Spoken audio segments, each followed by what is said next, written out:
on the speaker parts, we got to have the trim ring that mounts the grill together. And this is one of the first molds. It's still got the little mounting tabs where they actually broke the center out of this because there's actually a cone that fits in here that they actually use for casting, and then they'll break that out and send that piece for recycling. But what's really cool are these little slots in here that those tabs fit into.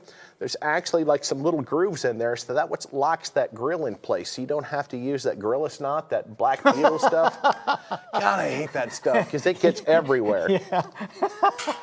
So it's the opposite of anti-seize. Yep.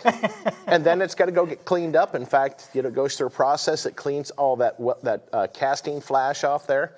So a lot of steps in just making the speaker grill. So I'm going to give you this whole pile of things there, Aaron. Let's take another question while we're... Sure. And it all comes to look like this when it's done, ready to put on the speaker. So another grill.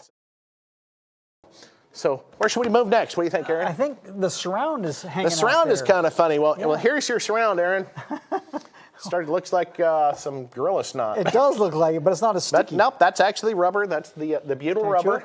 And Sure. that is heated up and put in an injection mold. And that's the surround. That's what it turns into.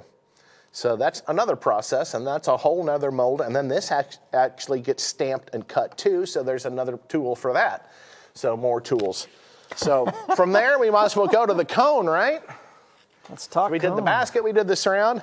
So the cone, once again, this is the speaker cone for the KSC. This is injection molded as well. All of our speaker cones are injection molded. It's not a piece of plastic we vacuum over a form. That's called vac forming. This uses two parts of a mold. You have a top part and a bottom part, and how far you make those molds apart from each other determines how thick that material is. So we can make it thicker or thinner wherever we need it, to be for strength. And like I say, it's a lot more expensive to do that because rather than just heating the plastic up till it's soft and pulling it over a form with vacuum, you're now heating the plastic up till it's liquid and you're injecting it in high pressure in two-sided molds that have to be liquid cooled because it's so hot.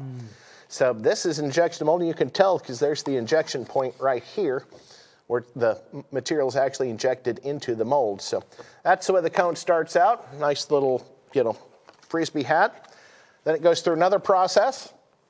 Yep, that we'll cut the center out of it, we'll punch the holes for the tinsel leads, and we'll trim the outside of the cone. So that would be the next phase. 2 more tools. Yep, and then of course that's all got to be put together. So if you notice how slimline that cone is, and Very of course shallow. with the basket also, I mean these KSC speakers are, less than 2 inches deep, even on the 6 3/4 inch. So you got your butyl rubber surround, you got your polypropylene cone here that's been injection molded and bonded together. So there's your speaker cone.